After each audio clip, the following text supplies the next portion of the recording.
Selamat siang kawan-kawan semua para petani lele. Pada video kali ini kita akan mempertunjukkan treatment pellet yang kita hasilkan.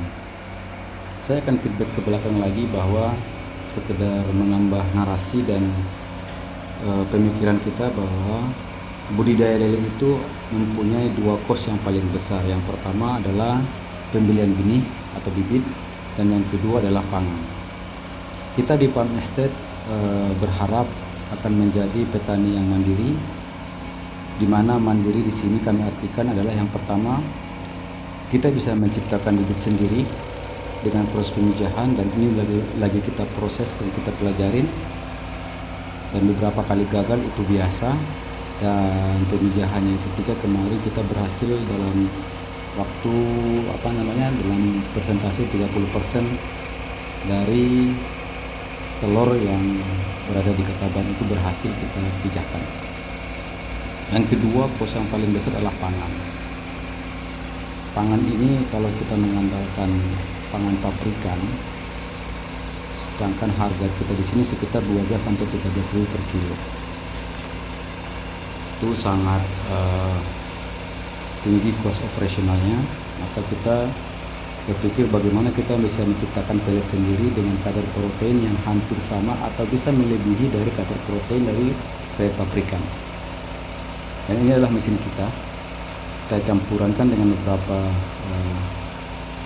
ramu dengan beberapa makanan atau tepung-tepung dan juga beberapa sayur-sayuran, dan kita lihat hasilnya sebenarnya cukup bagus. Sudah mulai keras, tetapi ini belum maksimal kerasnya karena masih mengandung kadar air. Oleh sebab itu, setelah kita melakukan proses pellet ini di mesin pellet kita akan lakukan treatment seterusnya adalah pengeringan. Kita lihat hasilnya cukup bagus sebenarnya.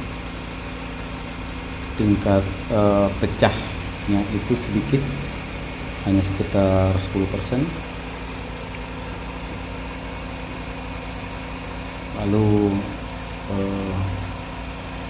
tingkat produksinya juga cukup tinggi. Kita pernah ukur kemarin itu dalam waktu 1 jam, dalam waktu 30 menit kita bisa menghasilkan pellet sebanyak 50 kilo.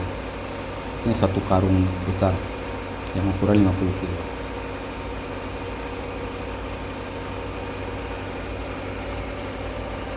Di video-video kami kita sudah menceritakan bagaimana proses campuran dari pellet yang kita buat ini. Ada tepung ikan, tepung roti bekas, juga dedak, juga beberapa sayur-sayuran.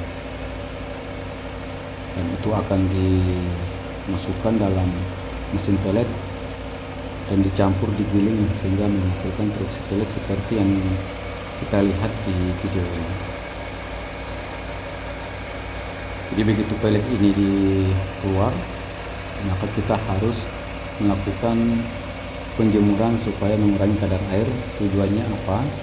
Supaya pellet yang kita hasilkan itu, harapan kita bisa terapung. Karena pellet, kita sudah coba beberapa pellet yang lain juga bahwa hasilnya itu masih tenggelam. Sebenarnya ada pemikiran dari kawan-kawan untuk melakukan pengeringan di oven supaya lebih maksimal. Artinya kadar air yang ada di pellet yang kita ciptakan itu akan berkurang, dan sehingga pada saat pellet itu kita sebar ke kolam akan lebih terapung. Nah, penjemurannya kita masih manual karena kita masih menunggu hasil panen kita untuk bisa membeli open gas maupun open listrik. Silakan menyaksikan video kami seterusnya. Terkukung di Farm Estate, dan salam dunia pertanian dan dunia perikanan. Terima kasih.